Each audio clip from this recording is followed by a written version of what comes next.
السلام علیکم ناظرین، آپ دیکھ رہے ہیں ZH نیوز میں ہوں ظہیر احمد۔ ناظرین، ایک تو ہم آپ کو ڈکلیریشن کا اور جو ایفیڈیوٹ ہے اس کا فرق بتائیں گے۔ آج کل بڑا تذکرہ ہو رہا ہے کہ عمران خان نے ایفیڈیوٹ نہیں دیا تھا تو نواز شریف نے ڈکلیریشن کے ساتھ ایفیڈیوٹ دیا تھا تو انہوں نے ڈکلیریشن دی تھی، یہ سرٹیفکیٹ ہے۔ اس کے اوپر قانونی نقطہ نظر کیا ہے اور دنیا کے اندر کیا چلتا ہے یہ آپ کو بتائیں گے۔ تھوڑی سی چھوٹی چھوٹی خبروں پہ اس سے پہلے تبصرہ کر لیتے ہیں۔ ایک تو یہ ہے کہ عمران خان کی دوسری بڑی غلطی جو تھی وہ ای سی پی کے چیئرمین کو نامینیٹ کرنا یا لے کے آنا تھا۔ انہوں نے پہلی غلطی نہیں بتائی، تو پہلی غلطی اگر آپ خود اندازہ کریں کہ عمران خان کی پہلی غلطی کیا تھی، میرے خیال میں عمران خان کی پہلی غلطی شاید یہ بھی ہو سکتی ہے کہ کسی کو توسیع دی تھی انہوں نے، یہ بھی ہو سکتا ہے۔ اس کے علاوہ پہلی غلطی کیا ہے، یہ میرا تجزیہ ہے، خبر نہیں ہے، تو اس کے علاوہ پہلی غلطی کیا ہے وہ خود بتا سکتے ہیں۔ اور اس کے ساتھ ساتھ رانا ثناء اللہ صاحب نے کہا ہے کہ یہ ہماری نہیں PTI کی سیٹیں ہیں، جو 9 سیٹوں کے اوپر جو الیکشن ہوگا، تو کرتے کرتے پچھلے والی 20 تھی وہ بھی PTI کی تھی، تو وہ اگر جیت لی تو کیا ہو گیا، ابھی یہ 11 یہ بھی اگر جیت لی تو 127 کی 126-27 اگر بالفرض ضمنی الیکشن ہوتا ہے تو وہ ساری اگر PTI جیت جاتی ہے تو آپ کا تو بیانیہ تھا کہ گورننس نہیں ہوئی اور ملک تباہ ہو گیا، ہیلمٹ پہن کے نکلیں گے، پتھر پڑیں گے، ضمانتیں ضبط ہوگی، تو پھر وہ کیا تھا، اور دھاندلی ہوئی ہے 2018 کے الیکشن میں، تو یہ تو پھر اس کو ونڈیکیٹ کر رہا ہے کہ دھاندلی نہیں ہوئی تھی۔ یہ ایک چھوٹا سا تبصرہ تھا۔ ویسے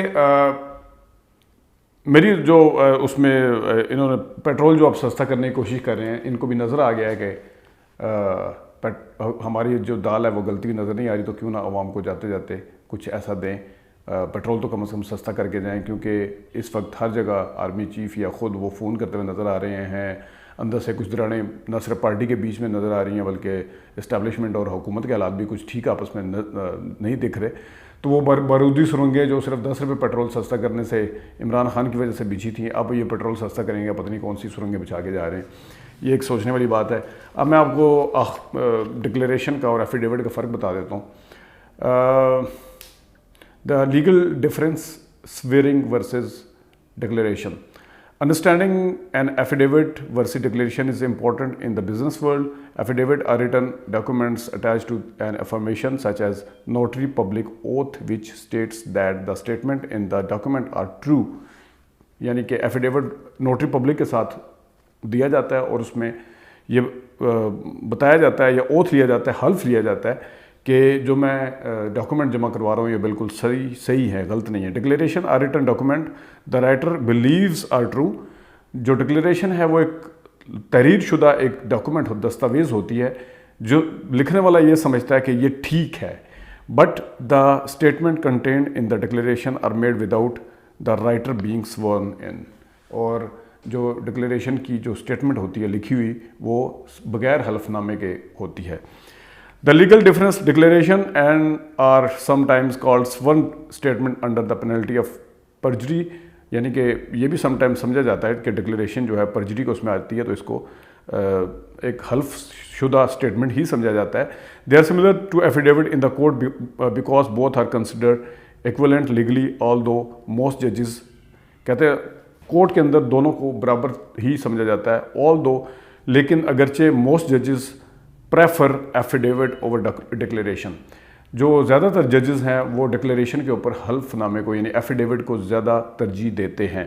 that's because affidavit are signed in front of commissioner اور نوٹری پبلک، کیونکہ یہ نوٹری پبلک اور کمشنر کے سامنے سائن کیا جاتا ہے، which make the oath more legally binding, تو جس کی وجہ سے اس کی زیادہ لیگلی قانونی طور پہ اس کی حیثیت زیادہ ہو جاتی ہے. Declaration however are only signed by the person writing the declaration. In some cases they may be signed in front of justice of the peace and legal counsel. کچھ کیسوں میں ہوتا ہے. اب عمران خان نے تو ظاہر ہے وہ جو پارٹی کا فنڈ کے حوالے سے ہے وہ کسی جج کے سامنے تو نہیں کیا، لیکن انہوں نے یہاں پہ یہ لکھا ہوا ہے individual may submit a true declaration according to the US code number 1746 under the both a declaration and affidavit should be drafted with factual information. Each document should be items that the affiant or declarant states to be true. دونوں مطلب اس یہاں تک یہ ہے کہ دونوں کی کسی جگہ پہ ایک جیسی حیثیت ہے۔ آگے جا کے وہ لکھتے ہیں کہ in most states declaration